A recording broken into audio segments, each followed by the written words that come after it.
Yo, how's it going, guys? It's Elijah D. Gray here, back again to give you another manga recommendations video. In this video, I want to highlight some lesser known series, so you're not going to be hearing about Ayashimon for the 10th time. You're welcome. Also, in order to be counted as a new series, in my opinion, it has to be below 20 chapters. So, no Ranger Reject officially on this list, but we'll count it as an honorable mention. So, with those rules out of the way, let's get into 5 new manga to read in 2022. The first series I want to talk about is Make the Exorcist Fall in Love. Within a very Halloween-esque world lives a boy who has no name for the first chapter. The world this boy is born into is very religious. A good example of what I mean is imagine the D. Gray Man world. The boy is born with immense power, strong enough to beat Satan. So throughout his childhood within the church, he is abused by the father. With his head crammed by God's teachings, the boy will go to any length in order to stay pure and defeat Satan. One day, the boy is tasked on joining his master for a mission. On that job, the boy and his master are confronted by one of the 7 deadly sins, lust. From there, the boy has to fight his own sins as he attempts to defeat her. He beats her and is taught a valuable lesson by his master. I quote, "Fall in love. Love others. Try loving someone from the bottom of your heart. You won't feel like it's fine if you die anymore. Thinking about the person you love every day changes the way you see the world. For yourself, for the ones you love, for a beautiful world. If you can fight for them, you're invincible." We then skip 4 years to the future where the boy is obsessed with finding love. He is then tasked with protecting Japanese painter, Imuri Atsuki, from Satan. That's the basic premise for the story so far, because so far there's only 1 chapter out. But let me tell you, this 1 chapter left me with high hopes for the future of this series. My personal favorite thing about it so far is that while reading it, parts remind me of D. Gray Man. Also, I do see this series developing into a good romance series with some very cool action. One thing most people might be iffy on though is its art style, but personally, I find it really charming. So, that's Make the Exorcist Fall in Love. At only 1 chapter, I really recommend this. Okay, so the next series I want to talk about is Sora and the Monster's House. This series is done by the same mangaka as Monster Grave, if anyone has ever read that. Either way though, unlike Make the Exorcist Fall in Love, I'm going to try to keep the synopsis for this one short. In the world of this manga, monsters and humans have always been at war. One day, our protagonist Sora, an orphan raised from birth to become a demon slayer, is summoned by the king. She's not summoned to become a monster slayer though. She is summoned to be told the war is over. Sora leaves the kingdom in hopes of finding an answer to what it means to be happy. During her journey, she runs into a group of dwarves who dedicate themselves towards building houses for monsters. That's pretty much the basic synopsis. I think the thing that stands out the most about this series is the world building. Every monster home is given so much details. Even the monster themselves are given pages to describe how they live in these homes.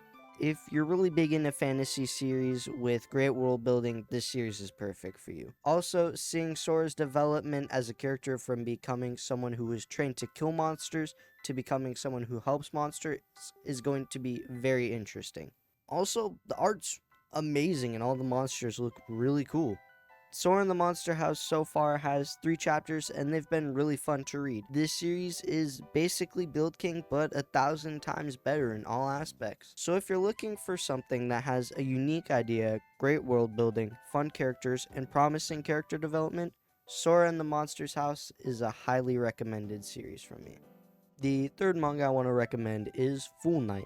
In a faraway future, Earth is shrouded in thick, heavy clouds. The sun no longer shines upon it. A world in which most plants have withered away and oxygen levels have been depleted. However, humanity has managed to survive by developing the technology needed to turn people into plants, producing a small amount of oxygen. People near death are given the choice to either suffer until they die, or be turned into a spirit blossom and given 10 million yen. If one decides to become a spirit blossom, their body develops over the course of 2 years and turns into a plant. The only thing left behind of them being their spirit that is imbued in the plant.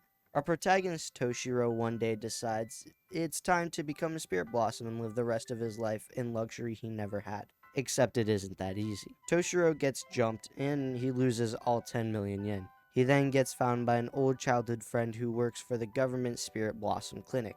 While talking to her, Toshiro then reveals he understands what the plants are saying, but not in words. Due to this ability, he is then hired by the government to help people find spirit blossoms.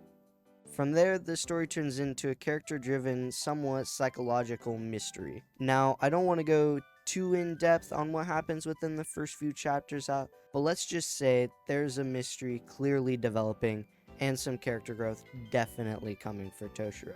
I can't think of any other series like this personally. I'd say it has some Death Parade-esque moments. That's the only thing I can really relate it to this far into the story. One big critique people probably have is the art, and I understand that.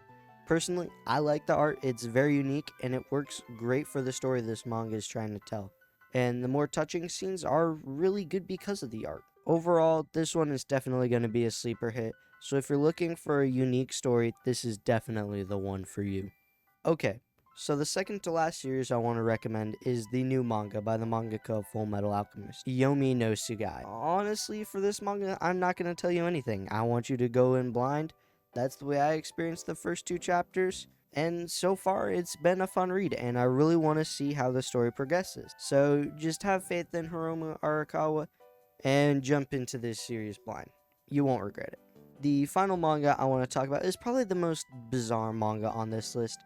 Sanda is a new manga by the same mangaka who did Beastars. The story starts with Sanda, our main character, getting attacked by a girl with a knife.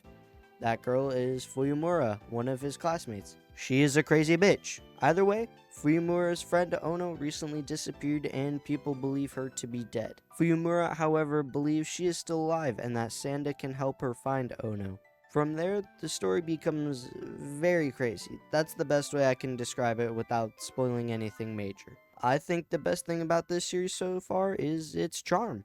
So far, at 11 chapters, it's a super quick read to catch up to, and really enjoyable. Also, it's by Paru Itagaki, so if you enjoyed Beastars, I'm sure you'll find something to enjoy in Sanda. Either way though, you guys, that's gonna be it for 5 new manga recommendations to read in 2022. I'm sorry this video took so long to come out, my bad, but this is probably the most I've ever worked on a video. The script is longer than any other video I've made, so I'm sorry the video was long. But if you made it to this point, thank you, it means a lot. Also, if you would leave a like on the video, that would be awesome. It helps me feel good about all the work I put into this.